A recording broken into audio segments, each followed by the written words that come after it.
পঞ্চগড়ে বিএসএফ এর গুলিতে বাংলাদেশি নিহত। জানাবো নেপাল, ভুটান, শ্রীলঙ্কা, মালদ্বীপ আপনাদের সঙ্গে নেই কেন? ভারতের উদ্দেশ্যে প্রশ্ন রিজভির। এদিকে দিনাজপুরে বাস ট্রাক সংঘর্ষে নিহত 4। সরকারকে ব্যর্থ প্রমাণে সব ধরনের ষড়যন্ত্র হচ্ছে বললেন খন্দকার মোশাররফ। এবং সর্বশেষ জানাবো ফের বাড়ছে ডিম, ছোলা, পাম তেলের দাম। এতক্ষণ শুনছিলেন সংবাদ শিরোনাম, এবার বিস্তারিত। পঞ্চগড়ে বিএসএফ এর গুলিতে বাংলাদেশি নিহত। পঞ্চগড়ের সীমান্ত এলাকায় ভারতীয় সীমান্তরক্ষী বাহিনীর গুলিতে আনোয়ার হোসেন নামে এক বাংলাদেশি নিহত হয়েছেন। শুক্রবার ভোরে সদর উপজেলার হারিভাষা ইউনিয়নের মমিনপাড়া ও ভারতের সিংপাড়া সীমান্তের মেইন পিলার 751 এর 8-9 নম্বর সাব পিলারের মাঝামাঝি এলাকায় এই ঘটনা ঘটে। নিহত আনোয়ার জেলার তেতুলিয়া উপজেলার দেবনগর ইউনিয়নের দেবনগরের রফিকুল ইসলামের ছেলে। নীলফামারী 56 বিজেপি ব্যাটালিয়ন সূত্র জানায়, বৃহস্পতিবার রাতে আনোয়ার সহ কয়েকজন বাংলাদেশি নাগরিক ভারতে যান। ভোরের দিকে ফেরার পথে ভারতীয় সীমান্তের ভেতরে বিএসএফ এর 53 ব্যাটালিয়নের জানাকিয়া ক্যাম্পের সদস্যরা তাদের লক্ষ্য করে গুলি চালালে ঘটনাস্থলে মারা যান আনোয়ার। পরে তার মরদেহ নিয়ে যায় বিএসএফ সদস্যরা। বিজিবি জানায়, সীমান্তে গুলির শব্দ পেয়ে চোরা কারবারিদের প্রতিহত করার জন্য 8 রাউন্ড ফাঁকা গুলি করেন ঘাগড়া বিজিবি ক্যাম্পের সদস্যরা। নীলফামারী 56 বিজিবি ব্যাটালিয়নের অধিনায়ক লেফটেন্যান্ট কর্নেল শেখ মোহাম্মদ বদরুদ্দোজা বলেন, এই ঘটনায় পতাকা বৈঠকের মাধ্যমে মরদেহ ফেরত আনা হবে। এছাড়া এই ঘটনার তীব্র প্রতিবাদ জানানো হবে। নেপাল, ভুটান, শ্রীলঙ্কা, মালদ্বীপ আপনাদের সঙ্গে নেই কেন?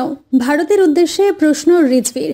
বিএনপির সিনিয়র যুগ্ম মহাসচিব রুহুল কবির রিজভী বলেছেন, সাম্প্রদায়িকতার ধোঁয়া তুলে কট্টর হিন্দুবাদীদের উস্কে দিয়ে পার্শ্ববর্তী দেশ ভারতে চাচ্ছে উপমহাদেশে তাদের আধিপত্য কায়েম করতে। ভারতের উদ্দেশ্যে তিনি বলেন, সাম্প্রদায়িকতার ধোঁয়া তুলে আপনারা ভারতকে যেমন বিভাজন করছেন, ভারতের স্বাধীনতার পর থেকে গণতন্ত্রের যে একটি ঐতিহ্য ছিল এটাকেও ভুলুণ্ঠিত করছেন। আর সেই সাম্প্রদায়িকতার ধোঁয়া তুলে কট্টর হিন্দুবাদীদের উস্কে দিয়ে আপনারা চাচ্ছেন উপমহাদেশে আপনাদের আধিপত্য কায়েম করতে। আপনাদের এই বিদ্বেষপূর্ণ মনোভাব, আপনাদের হিংসাশ্রয়ীমূলক মনোভাবের কারণে, আপনাদের এই ধরনের অপরকে ঘৃণা করার মনোভাবের কারণে আজকে নেপাল আপনাদের সঙ্গে নেই, ভুটান আপনাদের সঙ্গে নেই, শ্রীলঙ্কা আপনাদের সঙ্গে নেই, মালদ্বীপ আপনাদের সঙ্গে নেই, পাকিস্তান তো নেই, বাংলাদেশও আপনাদের সঙ্গে নেই। শুধুমাত্র আপনাদের অহংকার এবং একের পর এক শোষণের যে মনোভাব, সেই কারণে। রিজভী বলেন, আমরা একটি স্বয়ংসম্পন্ন জাতি। এই জাতি স্বাধীনতা অর্জন করেছে 30 লাখ মানুষের আত্মদানের মধ্য দিয়ে এবং 2 লাখ নারীর সম্ভ্রমহানির মধ্য দিয়ে। 18 কোটি 19 কোটি মানুষের এই দেশকে আপনারা চোখ রাঙিয়ে, ভয় দেখিয়ে, মিথ্যা অপপ্রচার দিয়ে দাবিয়ে রাখতে পারবেন? হঠাৎ করে আপনাদের কি হলো যে পার্শ্ববর্তী দেশের ওপর আপনারা উঠে পড়ে লেগেছেন? রিজভী আহমেদ বলেন, বাংলাদেশের বিরুদ্ধে অপপ্রচার করতে 5 আগস্টের আগে এদেশের রাষ্ট্র ক্ষমতায় ছিল ঘৃণিত একটি সরকার। এরা ক্ষমতায় থাকার জন্য নিজ দেশের সন্তানদেরকে হত্যা করতে দ্বিধা করত না। এরা নিজ দেশের গণতন্ত্রকামী মানুষদেরকে চিরদিনের জন্য নিরুদ্দেশ করতে দ্বিধা করত না। এরা ক্রসফায়ার দিয়ে নদীর ধারে, খালের ধারে মানুষদেরকে নির্দ্বিধায় হত্যা করত। সেই হাসিনা সরকার আপনাদের এত প্রিয় ছিল কেন? কারণ আপনাদের সাহসে, আপনাদের উস্কানিতে শেখ হাসিনা যা ইচ্ছা তাই করে গেছে এদেশে। হাসিনার সময়কার বাংলাদেশের গণতন্ত্রের চিত্র তুলে ধরে বিএনপির অন্যতম এই জ্যেষ্ঠ নেতা বলেন, ওনার ভোটের দরকার হতো না। শেখ হাসিনার অধীনে যে ভোটগুলো হয়েছে, সেই ভোটগুলো হয়েছে ভোটারবিহীন। যে ভোটের একটা নাম আছে, ভোটার শূন্য ভোট, মিডনাইট ভোট, আরও অনেক কিছু। দিনাজপুরে বাস ট্রাক সংঘর্ষে নিহত 4। দিনাজপুরের বীরগঞ্জে যাত্রীবাহী বাস ও ধান বোঝাই ট্রাকের মুখোমুখি সংঘর্ষের ঘটনা ঘটেছে। এতে বাস ও ট্রাকের চালক সহ 4 জন নিহত হয়েছেন। 10 মাইল হাইওয়ে থানার ভারপ্রাপ্ত কর্মকর্তা ওমর ফারুক ঢাকা পোস্টকে ঘটনার সত্যতা নিশ্চিত করেছেন। তিনি বলেন, আজ শুক্রবার আনুমানিক সকাল 8:30টার দিকে বীরগঞ্জ উপজেলার যদুর মোড়ে ধান বোঝাই ট্রাক ও বাসের মুখোমুখি সংঘর্ষ হয়। ঘটনাস্থলে বাস ও ট্রাকের চালক এবং 2 জন বাস যাত্রী নিহত হয়েছেন। এ সময় বাসের বেশ কয়েকজন যাত্রী আহত হয়েছেন। আমাদের উদ্ধার কাজ চলছে। নিহতদের নাম পরিচয় পাওয়া যায়নি। বিস্তারিত পরে জানানো হবে বলেও জানান ওসি ওমর ফারুক।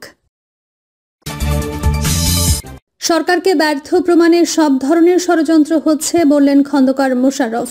অন্তর্বর্তী সরকারের বিরুদ্ধে বিদেশ থেকে ষড়যন্ত্র হচ্ছে উল্লেখ করে বিএনপির জাতীয় স্থায়ী কমিটির সদস্য ডক্টর খন্দকার মোশাররফ হোসেন বলেছেন, আজকে ছোটখাটো বিষয় নিয়ে ষড়যন্ত্র হচ্ছে। এই সরকারকে ব্যর্থ করার জন্য যত রকমের ষড়যন্ত্র আছে সবগুলো করা হচ্ছে।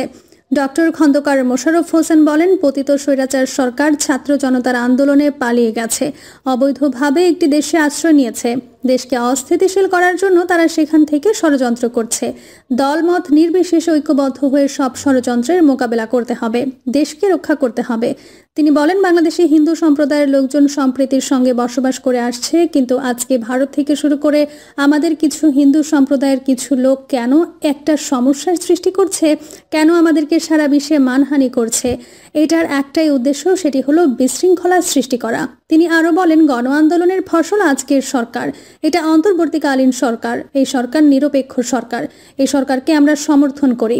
এই সরকারকে একটা নির্বাচনের মধ্য দিয়ে জনগণের হাতে ক্ষমতা দিয়ে চলে যেতে হবে।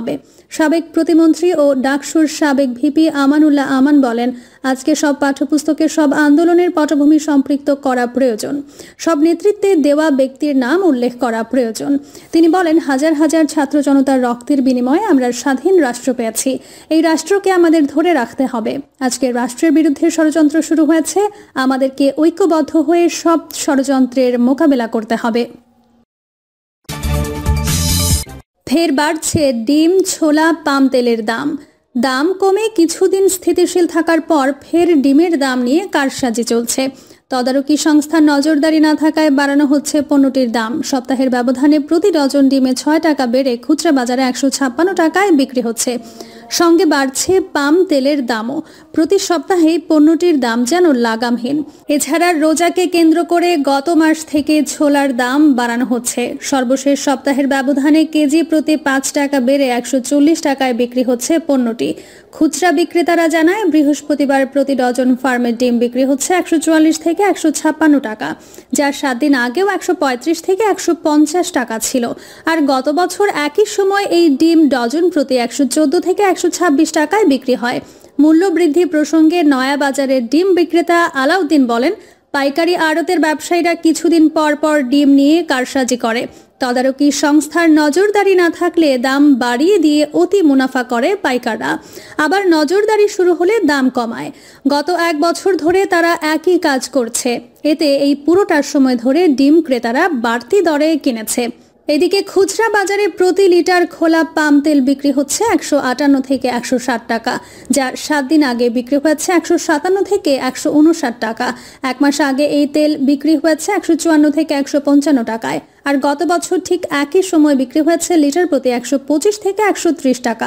পাশাপাশি প্রতি লিটার পাম তেল সুপার বিক্রি হচ্ছে 162 থেকে 163 টাকা, যা 7 দিন আগে বিক্রি হয়েছে 160 থেকে 161 টাকা।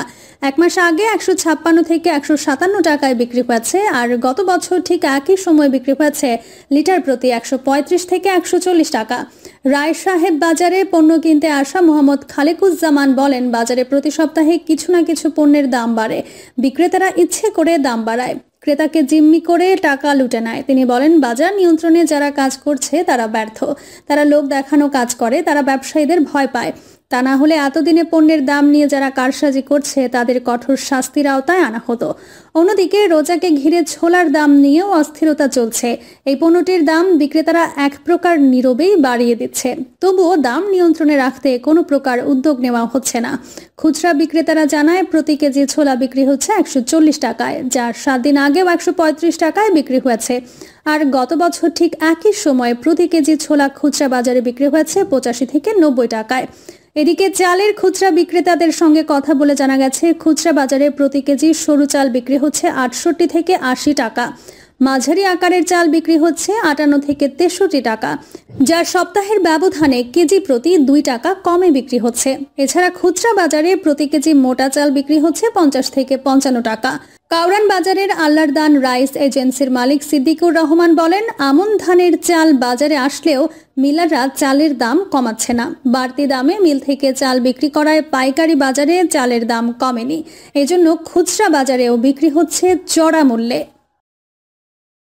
প্রিয় দর্শক, এই ছিল এখনকার সর্বশেষ সংবাদ। আপডেট সব সংবাদ পেতে চ্যানেলটি সাবস্ক্রাইব করে বেল আইকনটি ক্লিক করে রাখুন।